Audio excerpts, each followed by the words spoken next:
बातमीपत्राच्या पहिल्या भागात आपलं पुन्हा स्वागत। आता बातम्या पाहू विस्तारानं। राज्यातील शेतकऱ्यांची कर्जमाफी करण्याची घोषणा अर्थसंकल्पात जाहीर झाली होती। त्यामुळे कर्जमाफी कधी होणार याची प्रतीक्षा शेतकऱ्यांना लागून राहिली होती।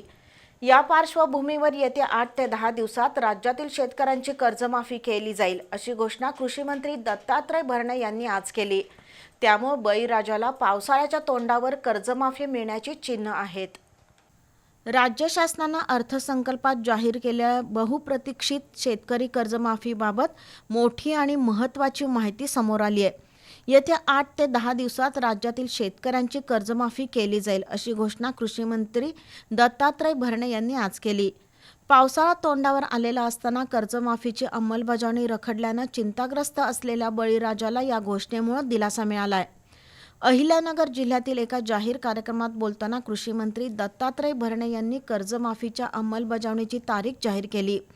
राज्याचे मुख्यमंत्री देवेंद्र फडणवीस यांनी पुण्यश्लोक अहिल्यादेवी होळकर शेतकरी कर्जमाफी योजना जाहीर केली आहे। त्यानुसार शेतकऱ्यांची कर्जमाफी केली जाणार आहे। मुख्यमंत्री देवेंद्र फडणवीस, उपमुख्यमंत्री एकनाथ शिंदे आणि उपमुख्यमंत्री सुनेत्रा पवार यांची रीतसर परवानगी घेऊनच ही घोषणा करत असल्याचं नामदार भरणे यांनी स्पष्ट केलं। या कर्जमाफीमुळे राज्यातील लाखो शेतकऱ्यांच्या खात्यावरील 2 लाखांपर्यंतचं कर्ज माफ होण्याचा मार्ग मोकळा झाला आहे।